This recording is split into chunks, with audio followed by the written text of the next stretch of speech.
Okay, guys, so as we head into research week this week, I want to show you some sort of general ideas for how you should research, kind of a recap for some of you if you have a pretty clear idea of what you're doing. But I always find that people can improve on them, or can use a little extra help or whatever, or maybe you'll learn something new. So I am recording this presentation to show you a little bit of how I focus on researching and some sort of helpful hints and tips and such. So, why is researching important? Um, it's about building knowledge and learning new ideas, discerning between what is fact and what is fiction, and aids with critical thinking. Really, when you are looking at a topic, you want to critically think about what you want to say. What is important about the artist you're researching? What ways can you engage in a dialogue that hasn't been discussed before? And as you go through scholarly sources and sort of read them, you'll start to figure out sort of what there is about your artist, or what there isn't. And so that should help you in developing your thesis statement, or sort of developing where you think your niche is that you can say about the artist that hasn't been said before, etc. So building a thesis statement, it doesn't have to be crazy and brand new, but even bringing forward together like these three ideas are why this artist is this. And then you can prove it through your scholarly sources and in-text citations. Researching is really important today, obviously, because of the sort of fake news market and media that's existing today. And so, as researchers, as art historians, as people who can critically think for themselves, you have to think about what kind of types of mis and disinformation are out there. And as sort of scholars, I would say you're all scholars as you research here, to think about what's true and isn't true and how to sort of think and prove those things through reliable source information, because there is a lot of spread of mis and disinformation online, on social media. So you have to be sort of aware of how that influences your take on an artist as well, because if you're researching an artist that's more contemporary, you're going to have particular dialogue sort of infesting how we talk about their art. I always think about Breitbart as one of those sources that's one of the literal worst, in that all of their articles seem just absolutely ridiculous. Um, and their headlines are just outrageous. Birth control makes women unattractive and crazy. There's no hiring bias against women in tech. They just suck at interviews. Using the word trannies, which is horrific. Whine about hilarious Bruce Jenner billboard. Suck it up, buttercups. Um, I don't know. That Planned Parenthood is racist. Um, After the Pulse Club massacre, it's time for gays to come home to the Republican Party. What? Would you rather your child had feminism or cancer? World Organization report, um, trannies 49 times higher HIV rate. What are you talking about? Um, Etc. So these really sort of racist, homophobic, anti-LGBTQA headlines, though even some that are pro-gay, how Donald Trump made it cool to be gay again. What? Confederate flag proclaims a historic heritage. Planned Parenthood's body count is up to half of a Holocaust. A Holocaust? Mm-hmm. Gay rights have made us dumber. It's time to get back in the closet.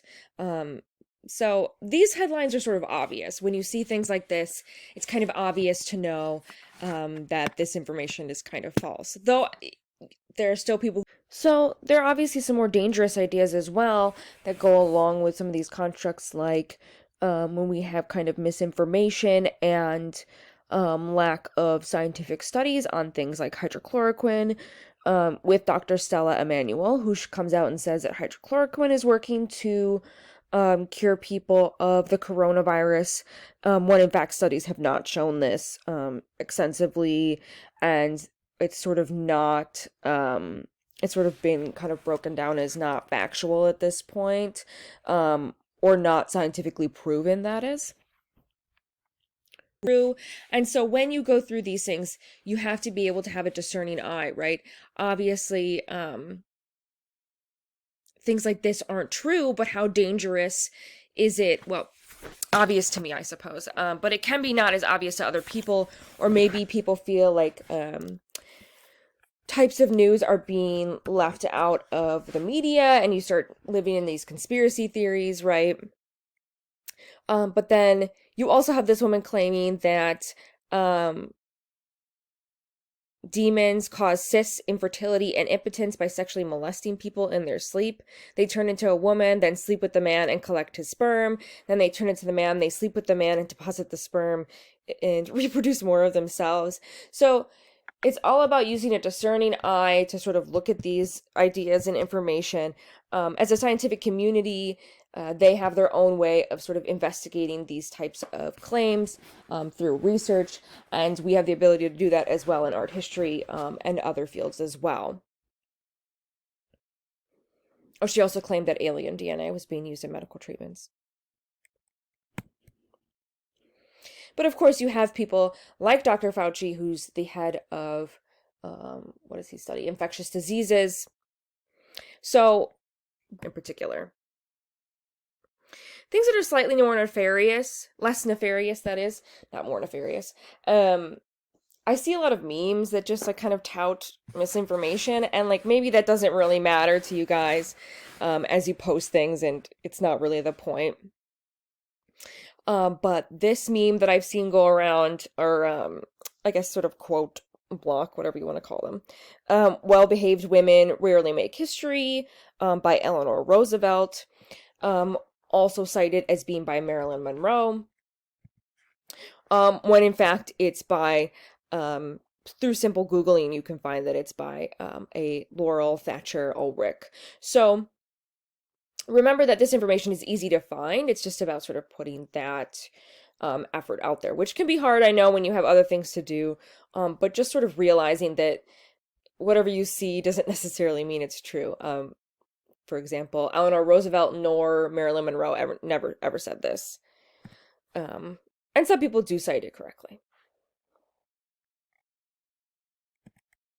There are others like this one that went around, President Obama's portrait, that this is, we can flood the internet with this picture. I don't even know what this picture is because it's edited so weirdly, and I can't find like a good image of it that's like kind of blurred up. But the official portrait for Obama has not been created yet. It hasn't been painted, according to the White House Historical Society. So we only have the sort of two main ones, right? Which is the one by Kehinde Wiley and the sort of official White House photograph that's on their website. So this image, when you go to sort of protest, right, this, and you spread this image, it's actually not factual. So, when we are looking for sources and scholarly sources for your research assignment, think about sort of peer-reviewed articles that are written by reputable authors, books, journal articles, magazine articles, chapters from books, etc. They can be primary or secondary sources, depending on what artists you have. It might matter whether or not you have primary versus secondary sources, primary being original first-hand accounts of events or time periods written or made during that same time period, original letters, surveys, samplings, focus groups, interviews, government hearings, versus secondary, which are ones that interpret primary sources and sort of investigate some of these ideas. So most sources will be secondary. But I'm going to be using Van Gogh as an example.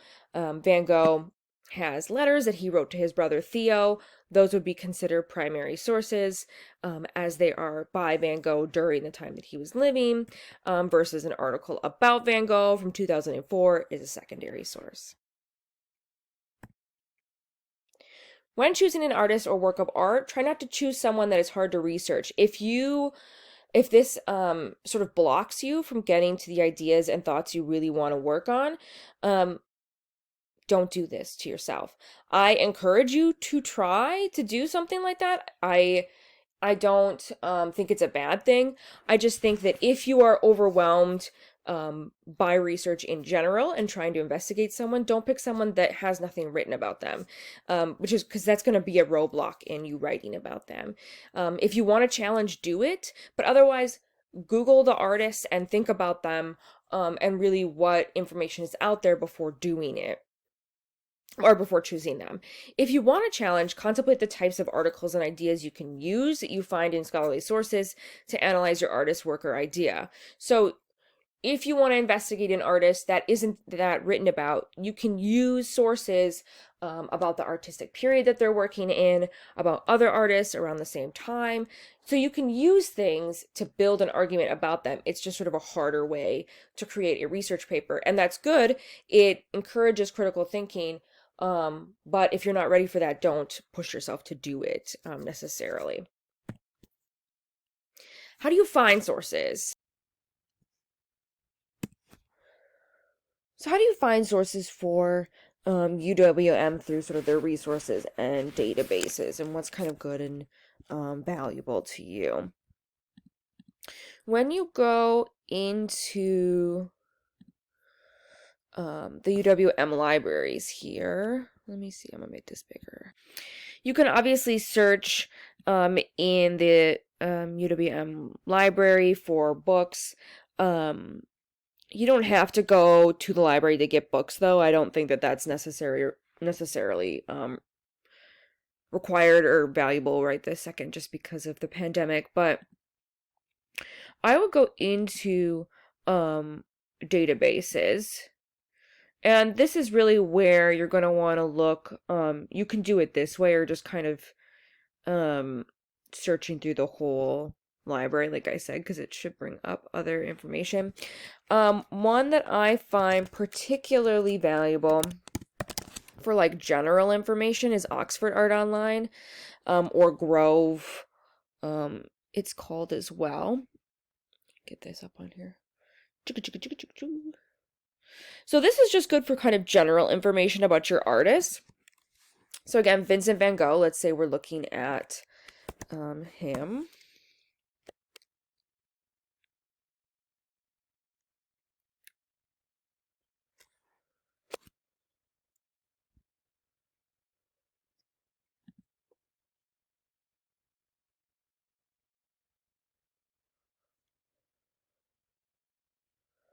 So this will give you a bunch of really good general information about him, giving fact-checked sort of biography and information.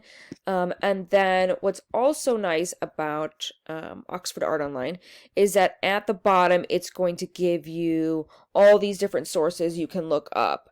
So while being a source on its own, it can also give you some great sources as well that you can utilize in your own works cited / bibliography. Other ones like artful texts are great. I'll write these on the PowerPoint as well. I think we have EBSCOhost. Though it should be searchable through, I think, artful text, if I'm not mistaken. Yeah, is EBSCOhost. So that is a great site for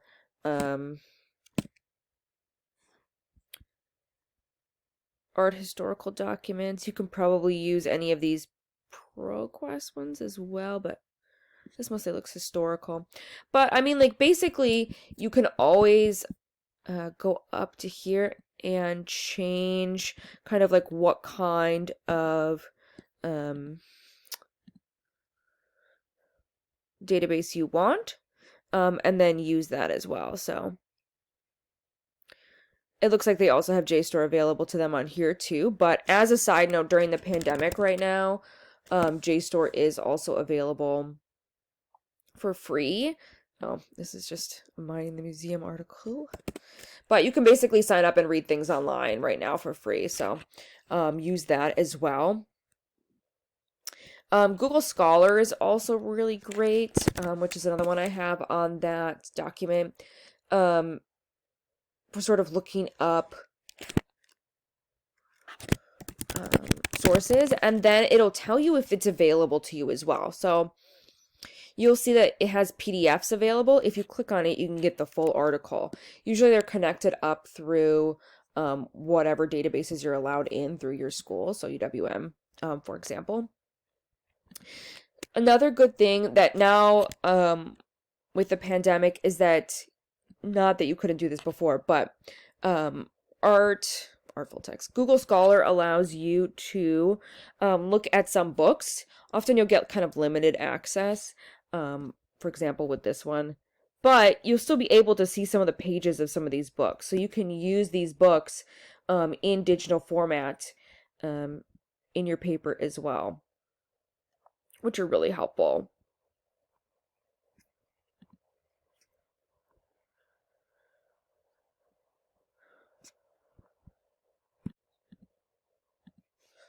The other one I have on there is just general Googling. Obviously, this is kind of what everyone does.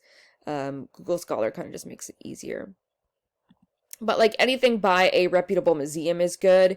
This is a scholarly source and very helpful as well. So obviously you can use sources like that in your works cited. So I've updated some of this here. If you are having trouble, just ask me. I can try to give you a hand and see if I can find anything. And then we can always try to take your paper in a different direction that kind of leads to finding better sources and information and ideas as well. Other sources that are acceptable, all of these are fine. Again, try not to use Britannica. Try instead using Oxford Art Online. I find that much more effective. Never cite Wikipedia and blogs, please, under any circumstances. I get that some of you use it for image citing. I don't care so much about image citing in an undergraduate class, but please don't cite Wikipedia. It's so exhausting. It's not scholarly peer-reviewed, so don't do it. How to know if a resource is reliable if you feel like you don't know. There are a lot of different steps that you can look through. I've also heard of the crap technique. Haha, I know, poop, hilarious. Looking to see if that information is reliable. So Googling the author, the ideas, see if other people are saying the same things, etc. These two sort of, well, they come in a lot of forms, but this website for artists, so they exist for a lot of artists now, and they're these like .org websites. And as far as I can tell today, they are not scholarly sources to use in your writing. So although they give you good, interesting information, and I don't mind you sort of using them to get like a grip on your artist, you can't cite them. So it doesn't really necessarily help you in that aspect. If anyone can actually find where these websites cite their sources,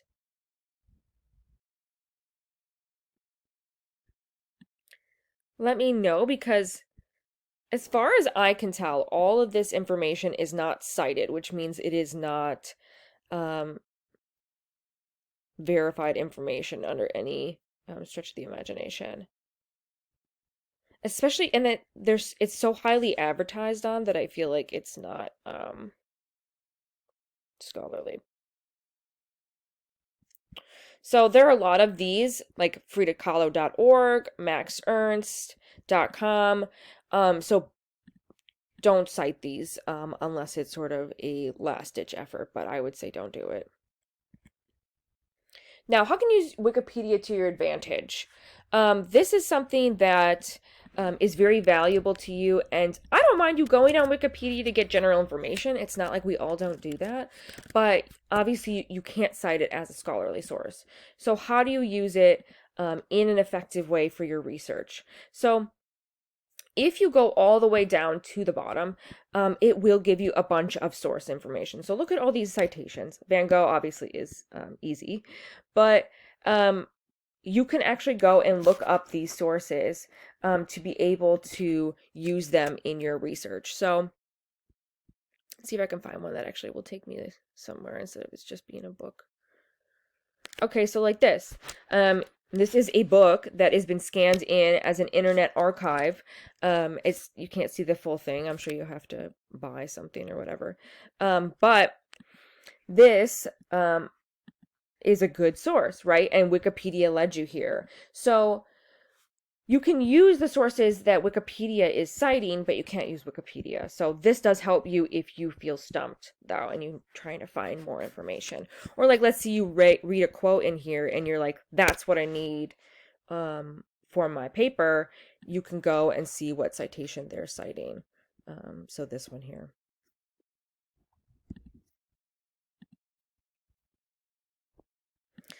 This is something super valuable that I even use today I already have it up. OWL at Purdue, which can help you with citations in citing things correctly. And you're going to be using the MLA guide.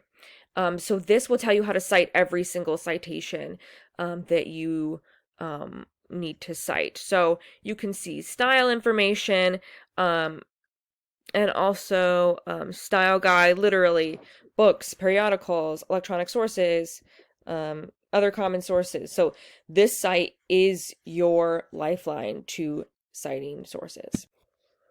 So obviously that is a great resource and something that I would recommend to you in using. It'll just really kind of help you out with remembering and sort of making sure that you're citing your sources correctly. I have put up some general information as well that will help you that are on Canvas. And I wanted to show you here these quick. Hopefully. So obviously the guidelines for your paper are in here that just give you sort of general information about what you should be putting in the proposal and the bibliography. Again, I changed this date. Don't forget that.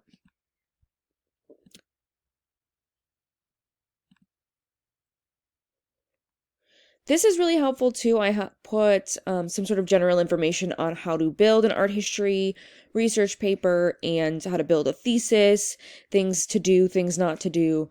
This is a valuable resource for you as well. And then I gave you like a sample bibliography as well. So this is what your bibliography should look like when you do it. That it has this hanging indent and that you have all of this information and they're all in alphabetical order, so that's kind of a big pet peeve of mine, so make sure to do that as well. But let me know if you have any questions moving forward or if you need help. I'm more than willing to check your citations or whatever the case may be, but just let me know. And good luck researching.